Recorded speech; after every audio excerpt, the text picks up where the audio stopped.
Eduard Liebenberger, former Director of Digital at Jade Software Corporation, emailed me. He wanted some help. He wanted to stand out at a technical conference. He wanted to be different, and he wanted to be entertaining. But Ed said he was having a problem with the lack of engagement, especially noticeable during the Q&A. He said at the end of his talk, the MC would jump up on stage and ask if there were any questions, and the room would be deathly silent. He said you could hear a pin drop. Now, Ed knew that there was a gap between where he was and where he wanted to be, and he said it was painful because, well, he felt like he was sucking at it.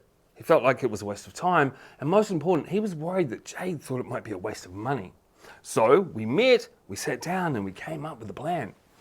Ed decided to add some personal stories that would help him to engage with his audience. He practiced vocal variation and made his gestures bigger and friendlier.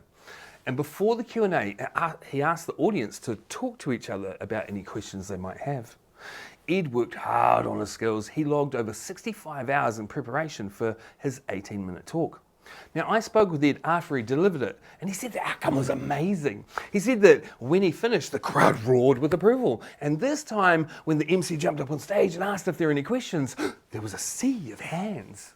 Ed was a whole new person after that because, well, he knew he was awesome, and the audience loved it. And most important, he knew that Jade thought it was worth the investment. Ed certainly stood out at a technical conference when he spoke. He was different, he was entertaining, and people would say, wow, Ed, what a gift you have, a God-given talent. And he'd say, nah, it's a learnable skill, the result of dedication, determination, and discipline. But they didn't listen. I said, what'd you do? He said, I gave them your email.